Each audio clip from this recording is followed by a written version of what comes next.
In Major League Baseball, MLB is trying to introduce a 6-inning minimum rule.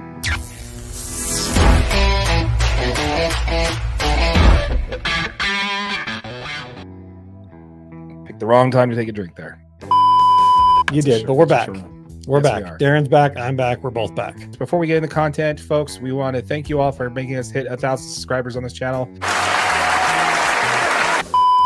If you have not been subscribed yet, please hit that subscribe button, hit that notification bell. We are doing a giveaway. The first $500 that we earn in AdSense revenue are going back to y'all. 5 subscribers are each going to earn $100 each. So make sure, if you have not yet, hit that subscribe button, hit that notification bell. Just our way of saying thanks to you folks for getting us to 1,000 subscribers. We really appreciate it. Let's get into some baseball talk, shall we? Let's do it. Okay, so I'm a Dodgers fan. You're a Braves fan. I am. Go Braves. How many games have you watched this year that was not a Braves game? Maybe 4 or 5. Not including the WBC. Okay, maybe 1 or 2. Okay. Okay. So perfect point there. Okay. So do you know what makes me tune into a game when my favorite team is not playing? It's the matchups. Yeah, absolutely. Right? If I see a starting pitcher, I'm like, I want to see this guy. You know what I mean? Like the Braves got him in 2 weeks. I want to see what he's like, how he throws. Paul Skeens' debut.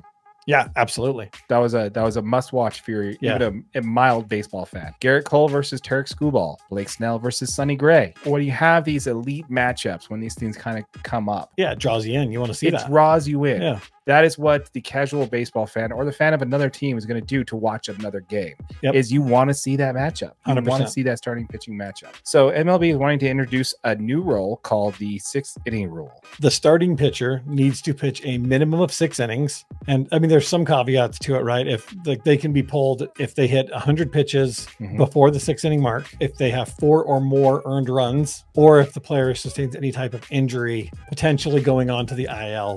So they have to go on the IL. They can't just be pulled away and have it be manipulating that whole rule there. So I'm curious, how do you feel about the MLB introducing a 6-inning minimum for starting pitchers? I'm torn on this one, man. I am actually exactly the same. I'm torn on this one. So this is the official statement coming from MLB that told ESPN. We are interested in increasing the amount of action in a game and restoring the prominence of starting pitchers and reducing the prevalence of pitcher injuries. So what they were trying to do when it comes to this rule, what they're going to do is implement the double hook rule, meaning that if you pull your starter before the 6th inning, you will forfeit your DH for the remainder of the game. What? What the? That's how it's gonna. That's how the 6-inning minimum rule is gonna be. If Okay. you pull them out, you lose your DH, and then whatever pitcher you put in is going to have to bat. Oh, I love that. So, what the heck was the point of bringing the DH to the National League in the first place if you're going to do this? Absolutely. So, I mean, there's something that they've already tested last season, the Atlantic League last year.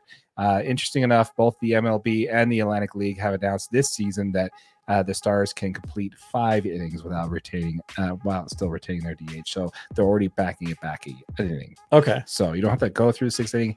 You just have to complete 5. This is something we talked about previously. Justin Verlander mentioned it earlier this year when we started seeing all these pitchers starting to drop like flies during the preseason. He mentioned something like this, like a 6-inning minimum. You know what a quality start is? No. It's when you go 6 innings allow 3 or less runs. Okay. That's what a quality start is considered. Okay.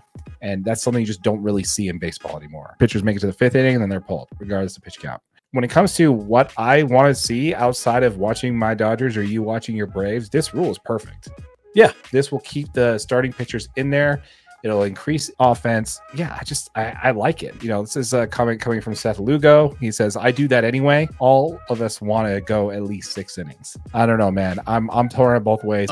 Phrasing. I do see positives on both sides, and I also do see negatives.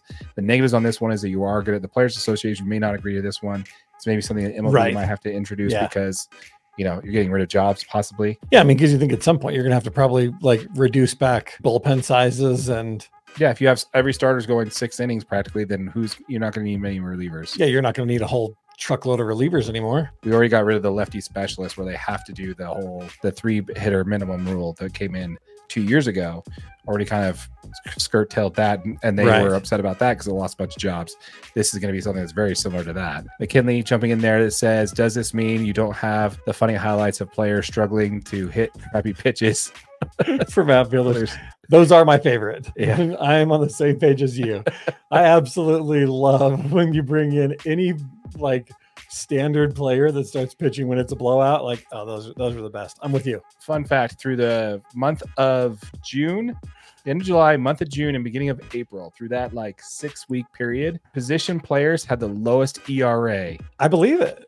It's really hard to hit a 50-mile-an-hour fastball, considering it does allow pitchers to focus more on having good movements. It takes them away from the ability to just have to throw velocity after velocity on top of velocity. And I think you're going to see more guys in the league that are probably throwing high 80s, low 90s, but they have pitches with a lot of movement. They have a lot of off-speed stuff. They have a solid 90-mile-an-hour fastball and then a 77-mile-an-hour changeup. I think you're going to see a lot more of that if this does go into effect, because you're not going to need guys that can throw, because most guys aren't going to be able to throw 97, 98 for 6 innings. It's just not going to happen. No. The problem on the flip side of that is guys that do throw 97, 98, I think you're going to see more injuries on those guys, because now you're asking them to throw 6 innings versus 3 or 4. Well, that's kind of my point, though, is that on the positive side, I think this actually fixes the whole issue itself when it comes to injury issue when it comes to baseball. Right now, it's all about velocity. Can you throw it past them? Grip it and rip it. Yep. You know, throw as hard as you can for as long as you can. We'll pull you out before you have to see the line of the 3rd time, because by then they've timed up your fastball, and then it doesn't matter what breaking ball you throw. Absolutely, they will just hit the fast. They'll sit on it. They'll just wait, and they'll know they'll get it. Yep. So they're not going to let you go through this 3rd inning. If pitchers that could throw gas, like your Jacob deGrom, second Tommy John, Paul Skeens, hopefully, say your Hail Marys and light a candle, so he never has to have the bread of DJ. Yeah. But these pitchers who go out there and throw gas, they're going to have to figure out a way to dial it back. Throw 94-mile-an-hour pinpoint fastball in the corner. Paint. Do a little bit of Greg Maddux. Throw some paint jobs there. And then, when you need to, ramp it up to 99 as a put away pitch. Yeah. You don't need to throw 15 pitches, triple digits every game. But at this point, you're still going way over what your typical pitch count's going to be, most likely. Yeah. What I mean? Like if you have these guys that are in there that only do 2-3 innings, you're going to need them to throw 6 probably. And they'll be able to throw 6 because they're not going for max velocity the whole time. And as long as that's the case, absolutely. And then what's that going to do is that's going to trickle down, because then what scouts are going to be noticing is going to be more about accuracy, command. Correct. And then we're not going to be prioritizing velocity from high school on up. Yeah. This would fix, to me, in the grand scheme of things, would fix the whole max velocity if you're expected to go 6 innings. Yeah. Right? You're not going to throw as hard as you possibly can, because you're going to want to get to that point. And you're going to want to prove in college, in the minors, and with the big leagues that you can. You've got some longevity. Absolutely. Do you think people watch baseball for offense or for defense? The casual fan watches the game for offense. Correct. They want to see balls hit far. Yeah. People who are into baseball, into watching these pitchers duels, are perfectly fine with a 0-0 game going in the 6th inning. Yeah. Because then it just completely opens Unless up. It's my team that's 0. Yeah. That completely opens up the other side of the game, which is, by the way, what's the most important rule for a stat for an MVP? Got to steal bases, baby. Exactly. So when you're stealing bases, when you get a runner on, that runner on first becomes super valuable, because all you're trying to do is get them over to second base as soon as possible. Absolutely. Especially if you got no outs and you can 2 fly outs, you can get a runner in, bring it. Yeah. I vote bunt him in every single time. Oh, dude, bring back the bunt game. Bring back the bunt game. There are some statements there coming from the Cubs general manager, Carter Hawkins, where he says the genie's out of the bottle when it comes to max velo. I'm not sure that's one you can put back in no matter what the rule. Yeah, man, I have to say I kind of agree with that there, but I do think this is something where you're convincing pitchers not to throw as hard for as long as you can, get them to get through 6 innings, reinforce that whole starter mentality, which will just mean higher paychecks for the players, for those starting pitchers. I agree. I just think it's, this is kind of the direction the league needs to go. I think this is a win-win all around. Yeah, that we're going to lose some reliever positions there in the scheme of things, but a lot of these folks are just starting pitchers that failed because they couldn't throw 97 miles an hour in the first place. So right, I think if you're trying to statistically move things, right, if you're trying to actually make a move that's going to put pitchers in a better position, this isn't the one. I don't think this is putting pitchers in any better position to not get hurt. Some of these guys are not going to stop throwing max velocity the whole time. Going max velocity for 6 innings, you're going to tear your arm up. You know what I mean? You're going to see injuries increase. I think it's almost a backwards way of saying you have to go longer. Don't throw as hard. These guys are professional athletes. You kidding me? I'm going to go out there and throw it as hard as I can for 6 innings. Yeah, well, I just think the league's going to weed those people out. And I think that's what the rule would be designed for. But at what cost is it? You know what I mean? Is it really worth, like, you've got some excellent pitching talent that throws 3-4 innings in some of these games, and that's all they do. Yeah, and they can throw 97 for 4 innings. Yeah, and then what are you doing for the rest of the game? No, you're clicking off. Oh yeah, absolutely. That you Once you Paul came to Skeens see is that. out of the game, Yeah. are you watching that Pirates game?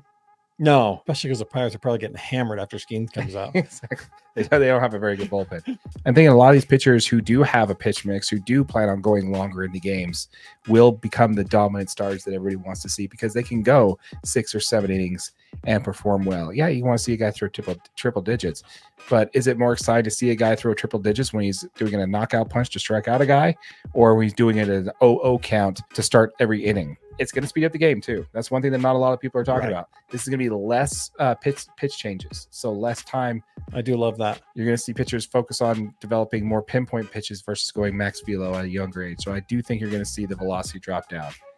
I think I worry about that because when you start saying you're going to need more pinpoint pitches, more curveballs and stuff, that's the stuff that tears up your elbow. Yeah, I mean, when you're throwing off-speed pitches and curveballs and sliders, and that's the stuff that gets your elbow. It's not just throwing it as hard as you can most of the time. It's everything you're doing to snap your wrist. Yeah, it's sweepers and it's changeups that are really kind Absolutely. of hurting your arms. Yeah, I agree with you. I do think there's downsides. Don't get me wrong. I do think there's downsides to this, but I don't think that MLB is going to go back on the pitch clock anytime soon.